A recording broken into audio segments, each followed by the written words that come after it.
The snow fell so thick that Darnell Mitchell almost didn't see the child standing in the middle of Highway 34. A little girl, maybe 5 years old. No hat, no shoes. Her bare feet left red prints in the white snow, blood freezing as fast as it appeared. She clutched a torn teddy bear to her chest, shaking so violently Darnell thought she might collapse right there in the storm. Darnell was a single father who had survived war. But in that moment, his heart nearly stopped. He didn't know her name. He didn't know who she was. And he had no idea that in just a few hours, her billionaire mother would arrive with a truth that would terrify the entire town. The windshield wipers fought a losing battle against the blizzard. Darnell gripped the steering wheel of his old pickup, eyes straining through the whiteout. The Montana winter had arrived early and cruel this year, turning Highway 34 into a tunnel of swirling white. He was heading home after picking up parts from Grayson. His son Isaiah would be at Mrs. Patterson's house by now, probably eating cookies and asking 1,000 questions about when Dad would get home. The thought warmed him against the cold seeping through the truck's worn seals. Then he saw her.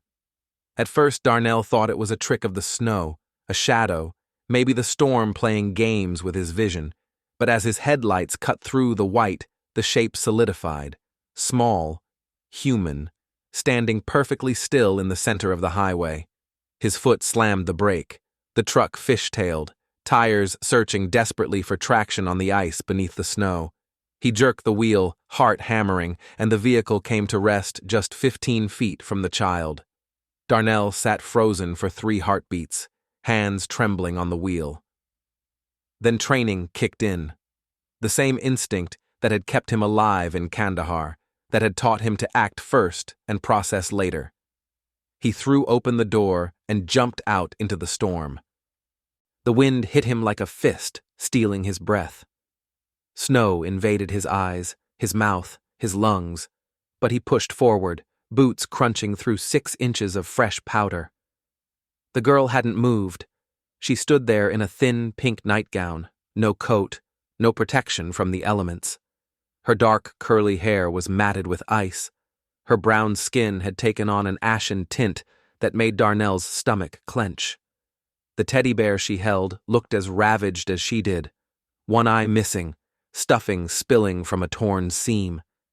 But it was her feet that made his stomach drop. Deep cuts, bleeding onto the snow in small red circles that the blizzard quickly buried. "Hey there, sweetheart," Darnell said, dropping to one knee. He kept his voice soft, the same tone he used with Isaiah after a nightmare. "My name is Darnell. Can you hear me?" Her eyes moved to his face. Brown eyes, huge and glassy with shock. Her lips tried to form words, but only produced small clouds of vapor. "I'm going to pick you up now, okay? We need to get you warm." He didn't wait for permission. Hypothermia didn't negotiate. Darnell scooped the child into his arms and she weighed almost nothing. He'd carried a rifle pack that weighed more. She was small for 5, if that was even her age, fragile as bird bones. She didn't resist, didn't make a sound, just held that bear tighter and let her head fall against his shoulder. Darnell ran back to the truck, yanked open the passenger door, and climbed in with her still in his arms. He cranked the heat to maximum, grabbed the emergency blanket from behind the seat, and wrapped it around her small body. "You're safe now," he murmured, rubbing her arms through the blanket, trying to generate warmth. "I've got you." Her lips moved. The words came out barely above a whisper, cracked and raw. "I can't find my mommy." Darnell Mitchell knew something about being lost. He'd been 22 when he enlisted. Young and stupid, his father had said. Noble and brave, his mother had countered. The truth fell somewhere in between. He'd wanted to serve, to protect, to be part of something bigger than the dying Montana town he'd grown up in. 2 tours in Afghanistan had taught him what protection really meant. It meant watching friends die. It meant making impossible choices. It meant coming home with scars that didn't show on X-rays. But he'd also come home to Denise. Sweet, patient Denise who worked at the diner on Magnolia Street and didn't mind that sometimes he woke up screaming. They'd gotten married at the courthouse with just their parents as witnesses.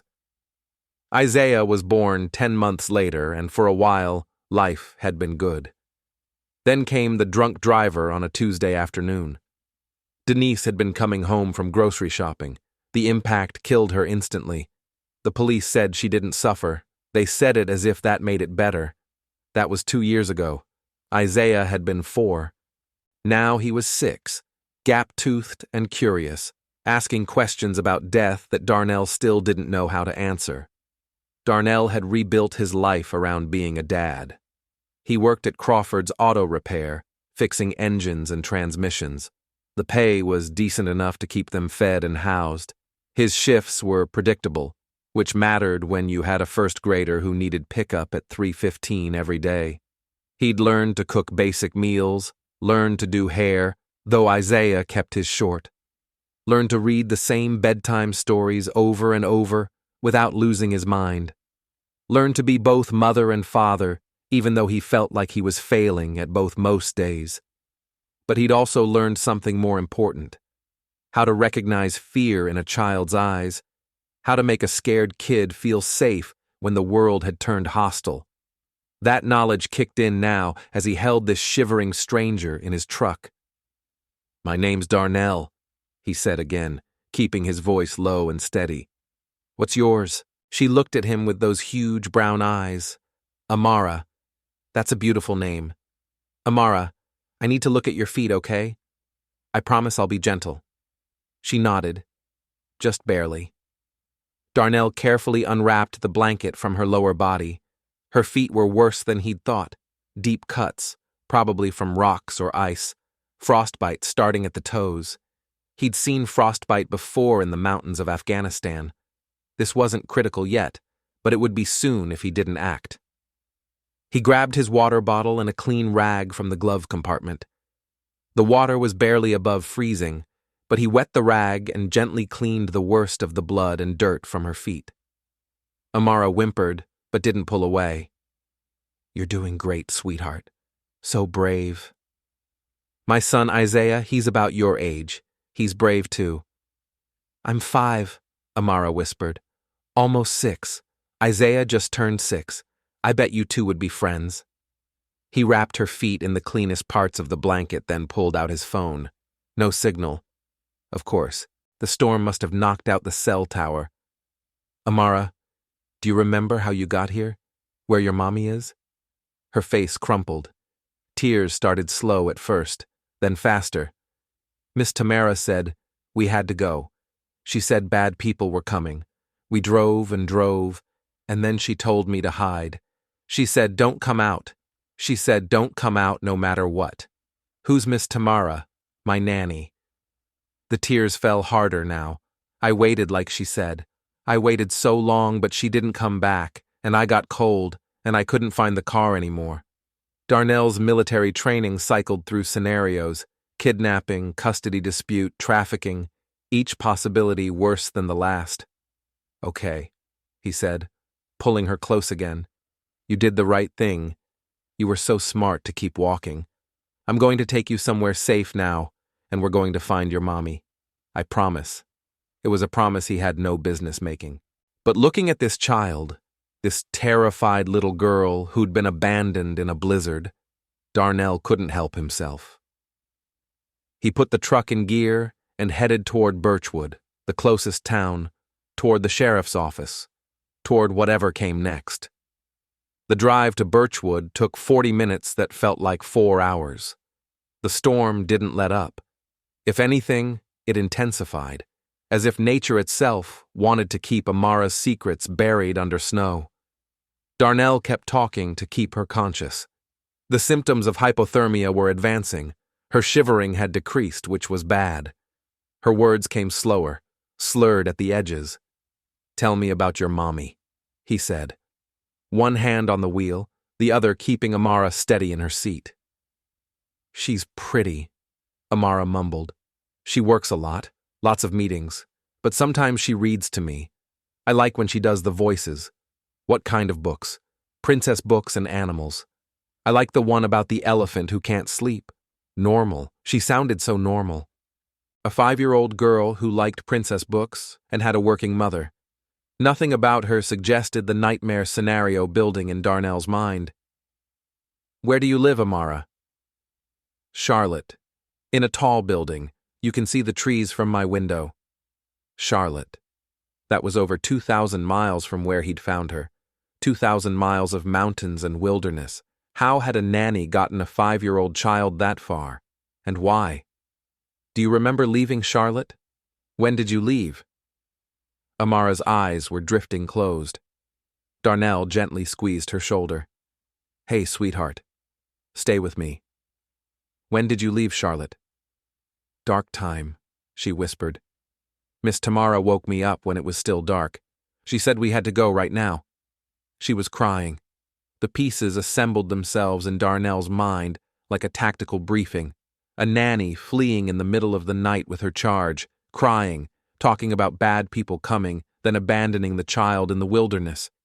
Either Miss Tamara was running from something, or she was part of something. Either way, Amara had been caught in the middle. You're doing so good, Darnell said. We're almost there. Just a few more minutes. Birchwood appeared through the snow like a ghost town. Population 800, though half of those were seasonal workers at the ski resort. Main Street consisted of one stoplight, a general store, a bar, and the sheriff's office. Darnell pulled up in front of the sheriff's office, a small brick building with bars on the windows. He grabbed Amara, blanket and all, and carried her through the storm to the door. Inside, blessed warmth hit them like a wave. Deputy Terrence Cole looked up from his computer, eyes widening at the sight of Darnell holding a half-frozen child. Good Lord. Terrence breathed, already reaching for the phone. Where'd you find her? Highway 34, about 40 miles out. Standing in the middle of the road. Sheriff Benson emerged from his office. A thick-built man in his 50s, who'd seen most everything Birchwood had to offer. His dark brown skin was weathered from decades of Montana winters, and his close-cropped gray hair gave him an air of authority that matched his deep voice. His expression shifted from irritation at being interrupted to sharp focus. Get Dr. Hadley, Benson ordered Terrence. Tell her it's urgent. Darnell laid Amara on the worn couch in the waiting area. She was barely conscious now, her brown skin still that horrible ashen color. Her name's Amara, Darnell said. She's from Charlotte. Her nanny was bringing her somewhere, told her to hide in the snow, never came back. The kid's been walking God knows how long. Benson's jaw tightened. He pulled out his radio. Terrence, once you get Dr. Hadley, I need you to check for missing person reports out of Charlotte.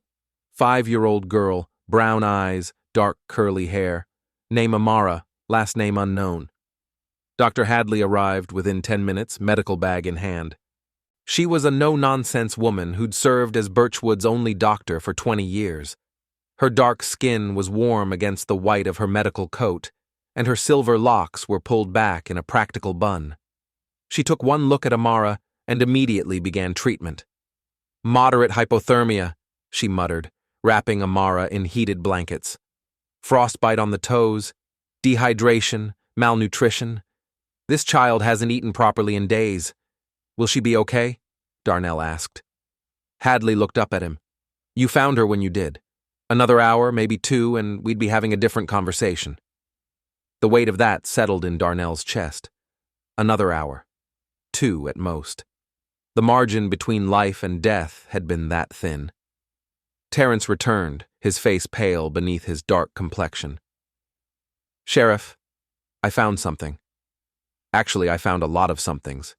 Spit it out. There's no missing person report for any Amara from Charlotte. But there's something else. Terrence's hand shook as he held up his tablet. Check the news. Benson took the tablet. His expression shifted as he read, and Darnell watched the sheriff's face change completely. What? Darnell demanded. Benson looked at Amara, then at Darnell. When he spoke, his voice was barely above a whisper. She's not missing, or she wasn't supposed to be. The article on the screen showed a professional photograph of a woman in her mid-30s. She wore a tailored business suit, her dark hair in an elegant updo, her expression confident and commanding. The headline read, Laurent Technologies, CEO, Dominique Laurent offers $5 million reward for safe return of daughter. Darnell stared at the photo, then at Amara, sleeping fitfully under Dr. Hadley's care. He looked back at the article. Amara Laurent, Terence said quietly, daughter of Dominique Laurent, founder and CEO of Laurent Technologies. They make cloud security software, companies worth about $12 billion. Sheriff Benson scrolled through the article. FBI's involved. They've been treating it as a kidnapping. The nanny Tamara Gibson was found dead this morning in a ravine off Highway 2, about 100 miles north of here. Single gunshot wound. The temperature in the room seemed to drop despite the heater running full blast. So the nanny was killed, Darnell said slowly. But Amara was never found because Tamara hid her. Told her to stay hidden no matter what. Tamara saved her life, Dr. Hadley said softly. She was still working on Amara's feet. Whatever was happening, whoever was after them, Tamara made sure they wouldn't find this child. Benson pulled out his phone. I need to call the FBI. Wait, Darnell said. The sheriff paused. Why did the nanny run? Darnell asked. If someone was trying to kidnap Amara, why didn't Tamara call the police? Why take her and run? Terence frowned. Maybe she didn't have time. Or maybe, Darnell continued, Tamara didn't trust the police.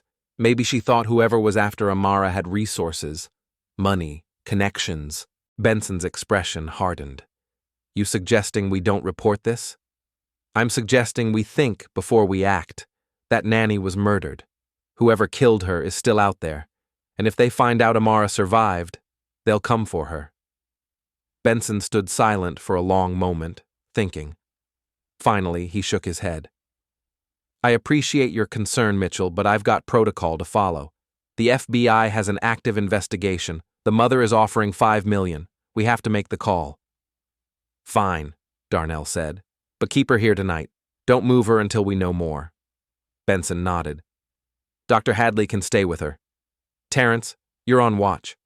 I'll call the FBI and the mother discreetly. I'm staying too, Darnell said. Mitchell, you've done enough. Go home to your boy.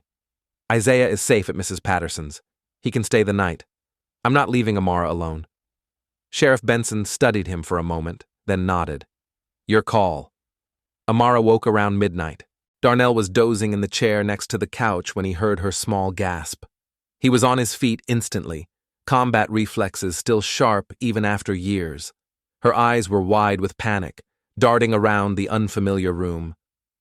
Hey, Darnell said softly, kneeling beside the couch. You're okay. Remember me? Darnell. I found you on the highway.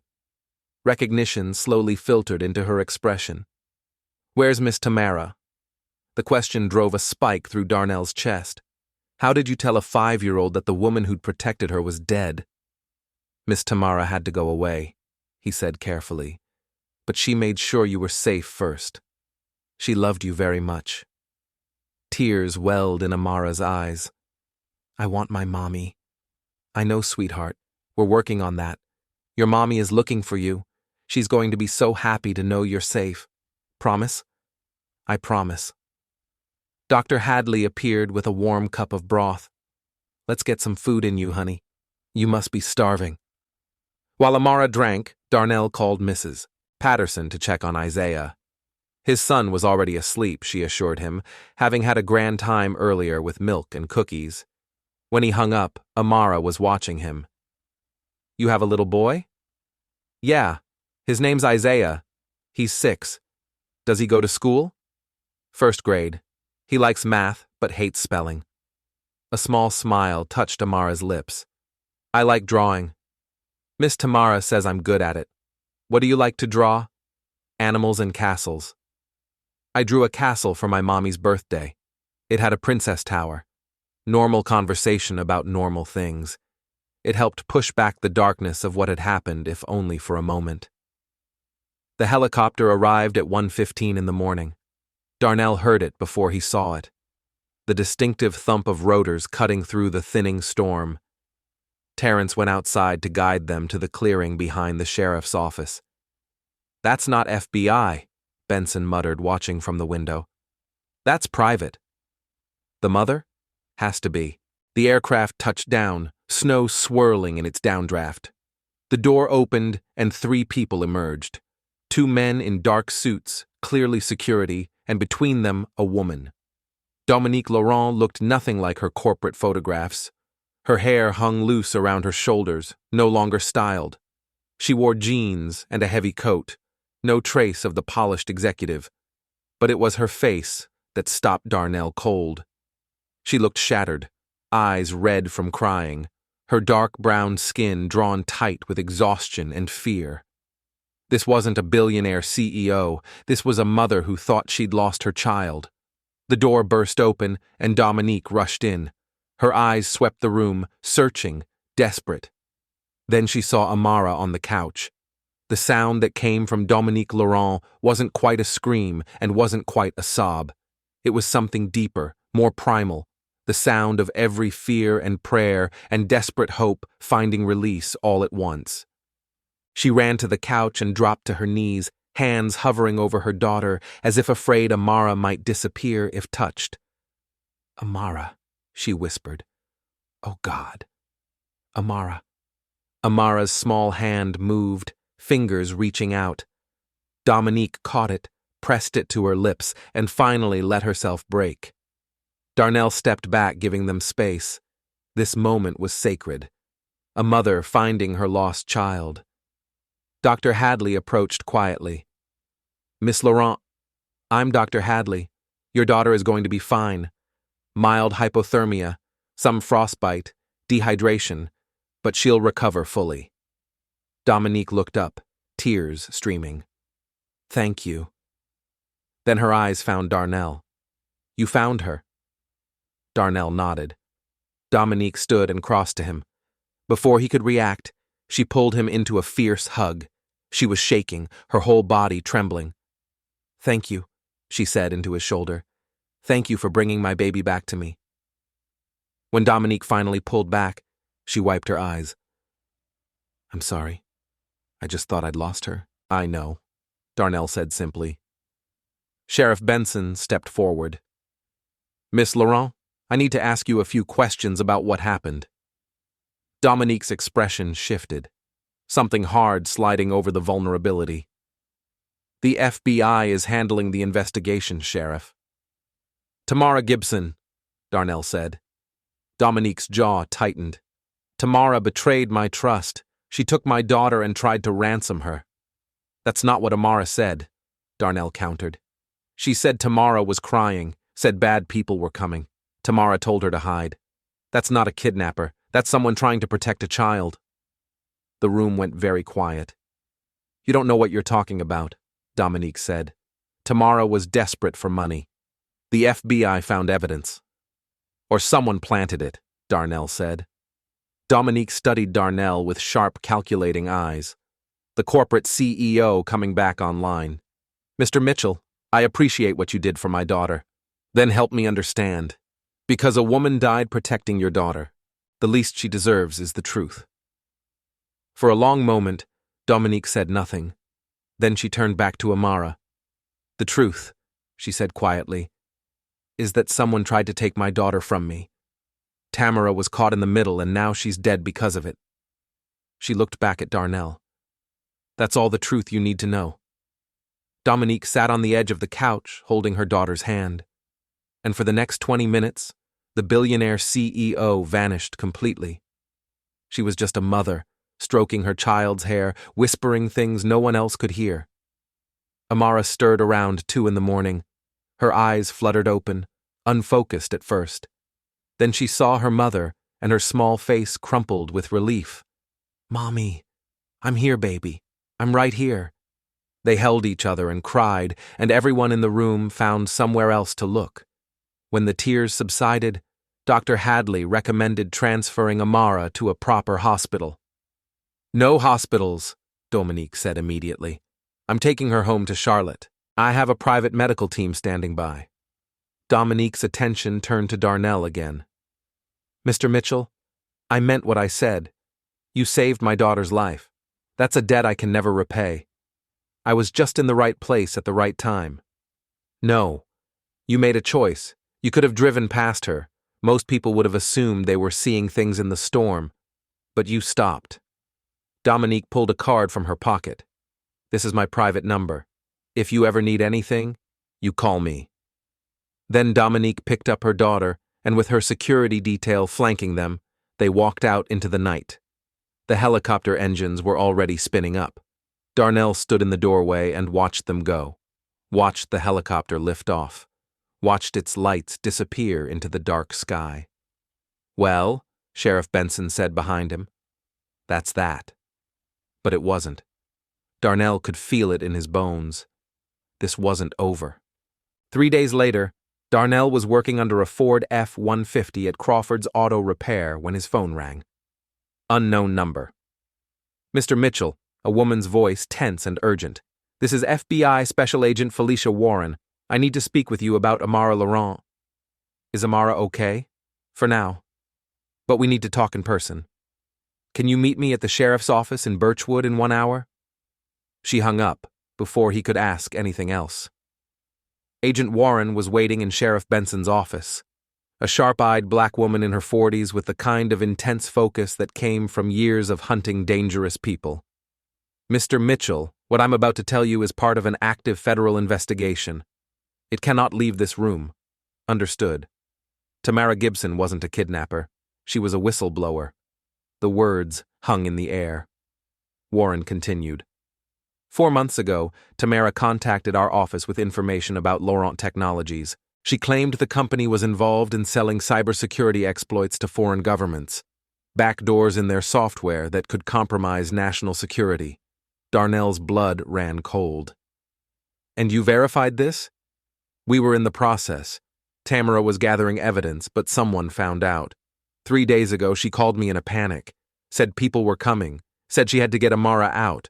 I told her to bring Amara to a safe house. She never made it. Why Amara? Sheriff Benson asked. Why take the kid? Because, Warren said quietly, Tamara believed Amara was in danger. She thought whoever was trying to silence her would use the child as leverage. Or worse. Darnell stood up pacing. So Dominique knows about all this? That's the question. Warren pulled up a file. Dominique Laurent built Laurent Technologies from nothing. She's brilliant, ruthless in business, but by all accounts, she's clean. However, her company's growth over the last 3 years has been astronomical. Contracts with governments worldwide. And Tamara claimed Dominique knew exactly what was being sold and to whom. You think Dominique is involved? I think Dominique is protecting her company. Whether she's directly involved or just turning a blind eye, I don't know yet. But Tamara Gibson is dead, shot execution style, and the evidence she was gathering has disappeared. She knows, Darnell said. Dominique knows exactly what happened, and she's making sure no one else finds out. Warren nodded slowly. Which brings me to why I'm here. You spent time with Amara. She talked to you. Did she say anything else about her home, her mother's work, people who visited? She was 5 years old, barely conscious from hypothermia. We didn't exactly have an in-depth conversation. Warren sighed. Listen, Mr. Mitchell, you did a good thing saving that little girl, but you also put yourself in the middle of something dangerous. Dominique Laurent has resources most people can't imagine.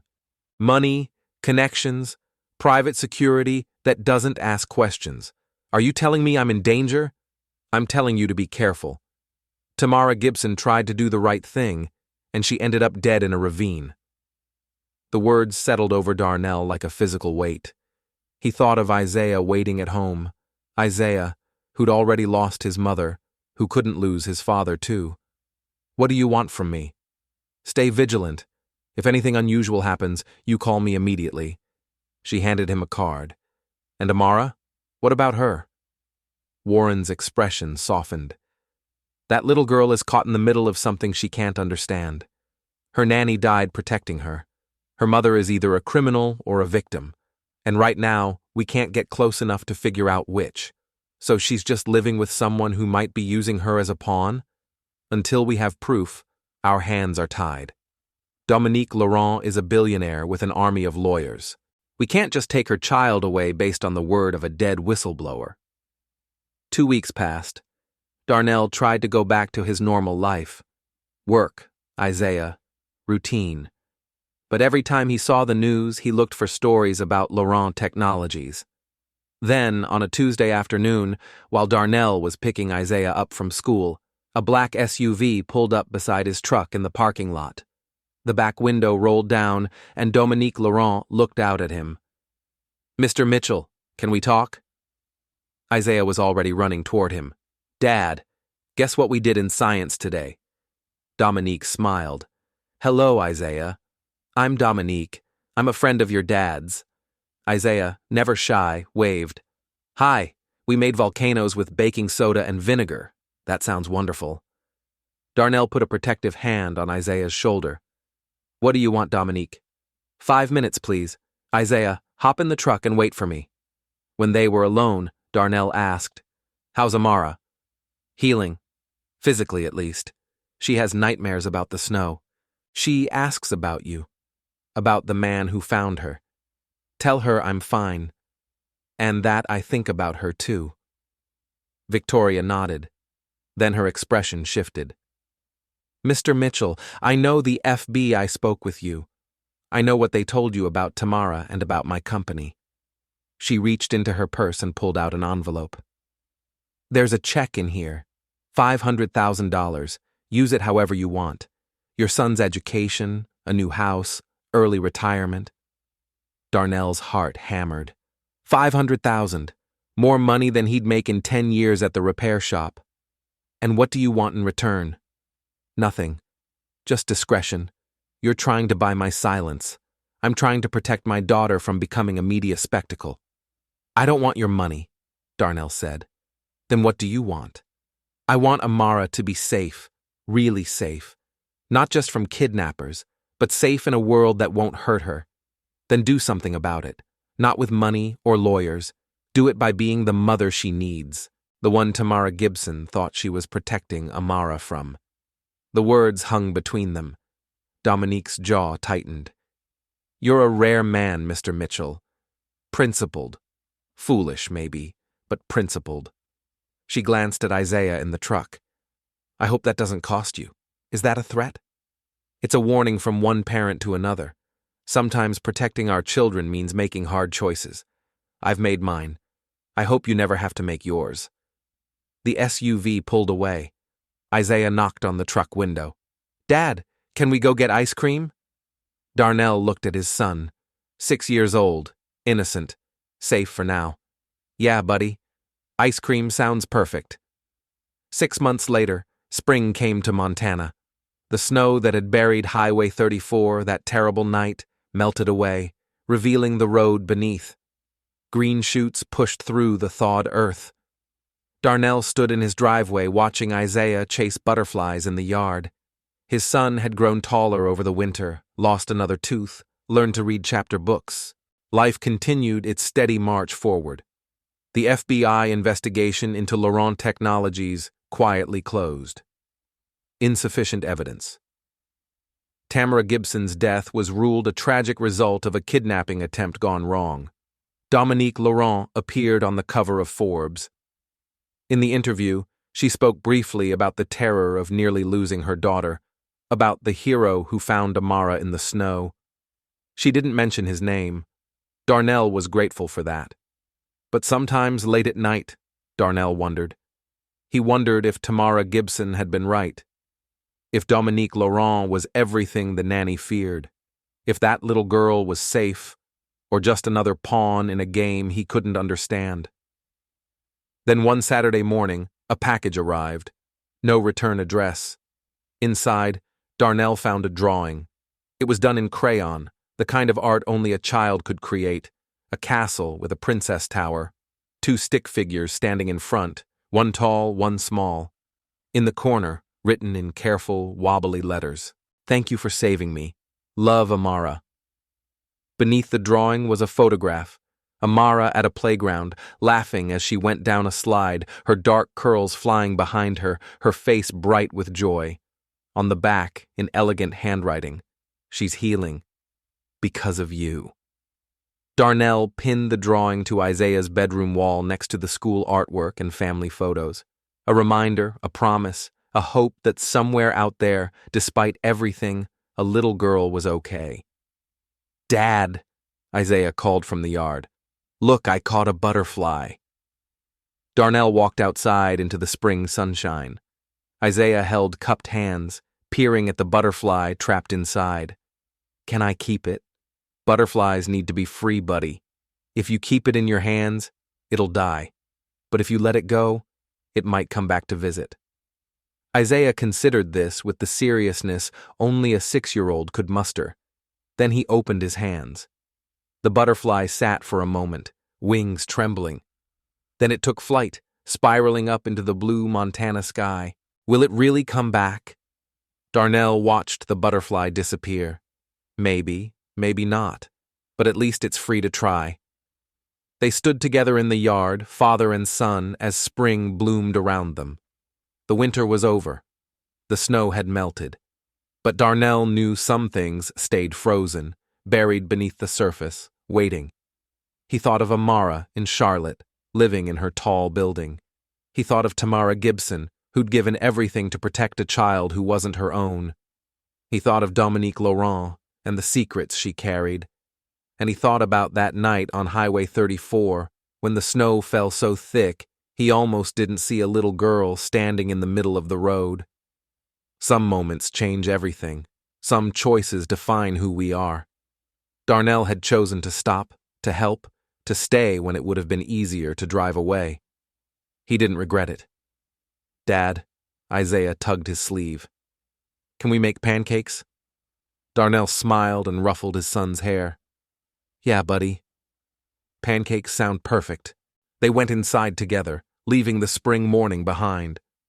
The butterflies continued their dance. The snow was gone, and somewhere in Charlotte, a little girl was drawing castles and dreaming of the man who'd found her in the storm. The helicopter lights had disappeared into the dark sky that night, but their glow remained, a reminder that even in the coldest, darkest moments, there are people who choose to be light. Darnell Mitchell had been that light once, and if the moment came again, he knew he'd make the same choice. Because that's what heroes do. Not the ones in movies or comic books. The real ones. The single dads fixing trucks. The nannies protecting children. The strangers who stop when everyone else drives past. The snow melts, spring comes, life continues, and somewhere always, there's a child who needs saving.